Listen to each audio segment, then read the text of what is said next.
having 3-a-days for like 3 weeks, 4 weeks, until all our stuff started up for the pre-draft and working out for teams and stuff like that. But besides that, I was just with my trainer Stevie Haley from Boston, and we grind, and we really grind and work, and it was no distractions really, because I left campus and that's it. And out in Vegas, Sean Miller was working us out. He's a former NBA player that worked with my agent at the time, and he was training us. And it was grueling, bro, but it got us ready. And, I missed a few things, but, senior week, some things I probably could have got I know how it super lit on. But it's all good, man. So it's really just been about the grind. All right. So at what point did you know that you can make it into that professional, level? Like, what happens next? Like, what is that process like? Do you talk to scouts and does your agent deal with everything? Like, when did Brooklyn come in? Like, yeah, man, it's all a process. You sit back and just be ready for your opportunity to come. Teams express if they want you to come in and work out, and it's mostly dealing with your agent. But I had a lot of workouts for teams because, they just wanted to see what you could really do. I went to a very good mid-major school. We played really high competition, but can you do it on a consistent level? Is his body going to hold up? Is he really as athletic as we think he is? Because he was really just jumping with Ivy League competitors. And it's a whole bunch of stuff that you got to get over. The biggest question for me was about me getting kicked out of Harvard. So that was a question I had to answer at every single interview. Yeah, I'd imagine. So it was just, a lot. They do their research like unbelievably well, because when you think about it, every player that's on an NBA contract is a huge investment. For sure. Huge, unbelievable investment. So they want to know any and everything they can about you before, they're bringing you into that community, into that space with them. So I remember when that whole story came out, that controversy, man, that was some bullshit. Yeah, well, man, shit happens in life that tests you sometimes. So it's true, man. It happened to me. I'm not gonna say I'm happy it happened, but there's always a lesson in a loss, man. So it's probably one of the most humbling experiences of my life, and dealing with whether it was valid or not, outside of all that, I had to fucking go through the experience. So that's really what sticks with me most, not really the fact that it happened or how fucked up it was or whatever, man. I had some people that really held me down in that community, and I had some people that really fucked me over, put simply. But it is what it is. Yeah, man. It helped me as a person, as a man, as a basketball player, everything. So yeah, sometimes it's not really what happens to you, but it's how you bounce back, how you handle that, how you go through that adversity. And I think you handle it extremely well. You're a better man for it, coming out of it. And dude, I'm proud as hell of where you're at now and everything that you're going through. Beaming, dude. Appreciate that, bro. So appreciate black gold, you dig? Let's talk about the pro game a little bit, because you played in the D League, aka formerly known as the D League, which is the G League now. I actually saw you up in Bakersfield when you were playing against the Lakers squad. You were the Phoenix Suns team. Yeah, so I played with the Bakersfield Jam, which was a Phoenix Suns affiliate in the D League. Yeah, you guys came and saw me when we played the LA Defenders. Yeah. So had a few bang outs in that game for you guys. I was happy I didn't completely suck. You dig? Me and George were wilding out, dude. Yeah, that game was super lit. Actually, I don't remember. The dude who played for Louisville, actually, he was like a first round pick back in the day. Earl Clark, that's my guy, Earl man. Clark, yeah.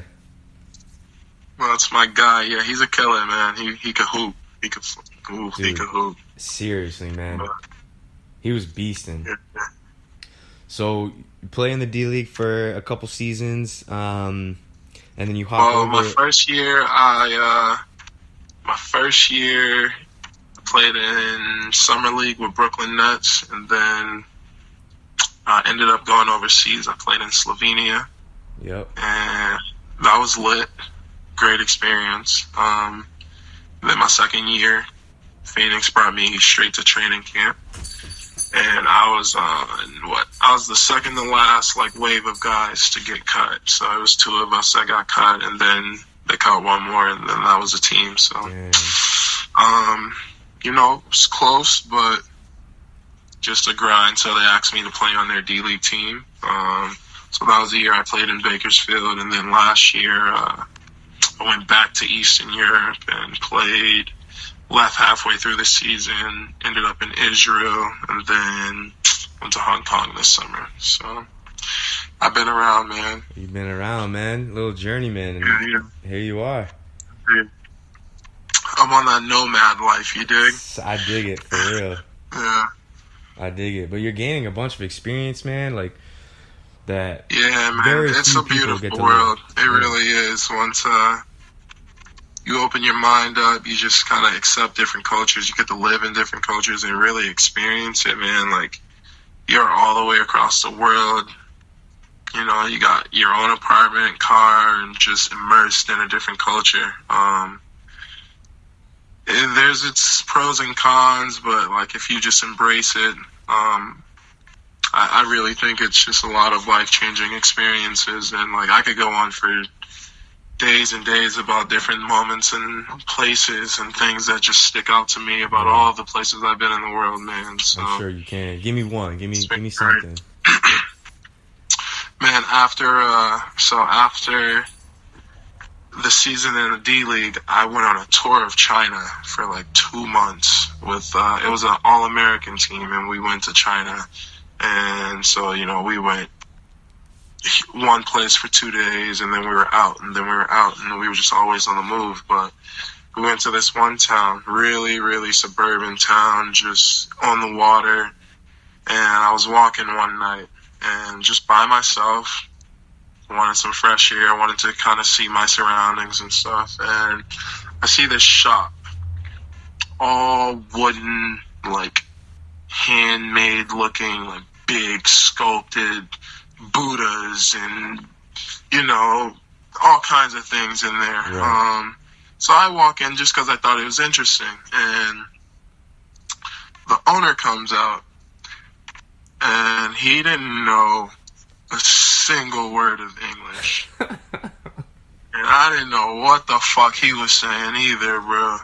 So we literally just figured it out, man. It took me 10 minutes just to learn this dude's name, but we sat there for about an hour and a half and just figured it out, talked to each other using our body language, hands, gestures, any and everything, bro. And it was one of those things I'll never forget. I sat down, he went and got me some tea.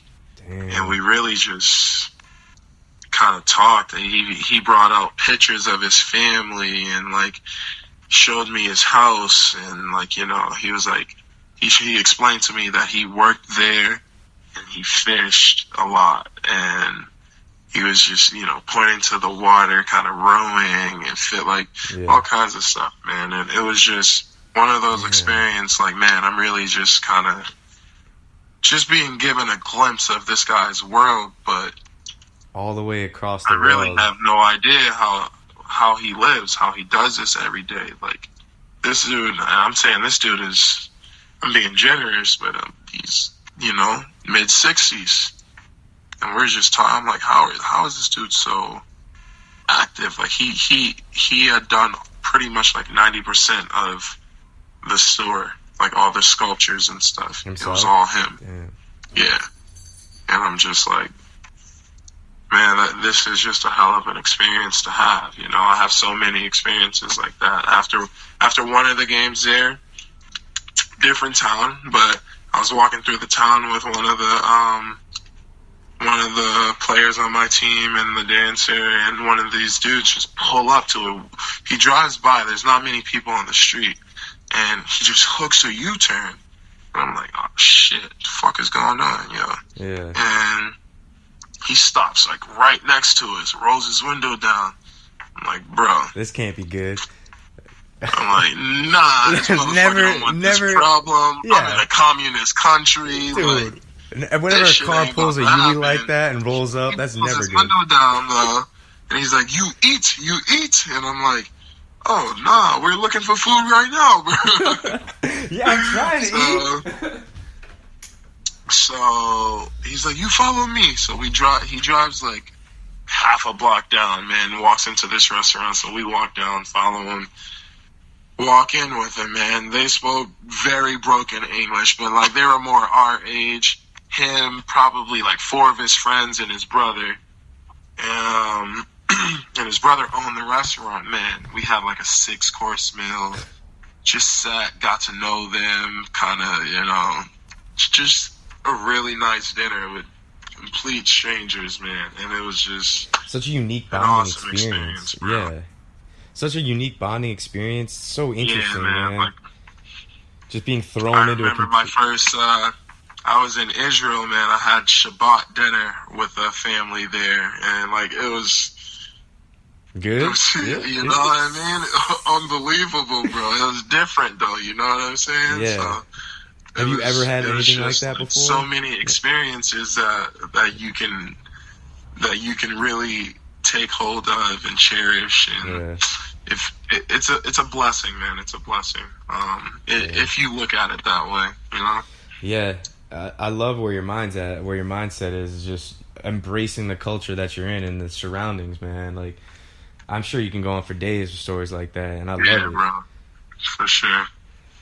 Damn. So you're home from Hong Kong, man. You're in Boston, rehabbing. So what's next? Like, you told me earlier that the Bucks have your rights now. So are we Bucks fans? Do we want them to suck so you get on the team? Like, how do we do this? Like, so right now, man, I just been rehabbing since I've been home. I kind of started to model and act a little bit on the side. So saw that.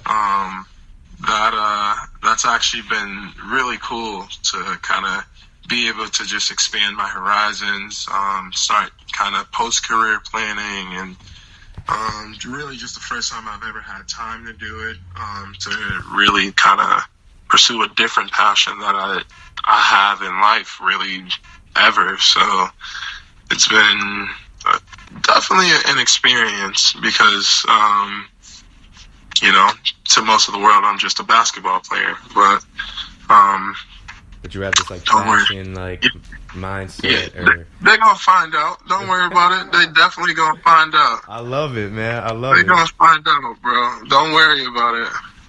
I'm gonna take the world by storm. I'm liking the post, man. I'm not gonna be surprised, man. No matter what you do, dog.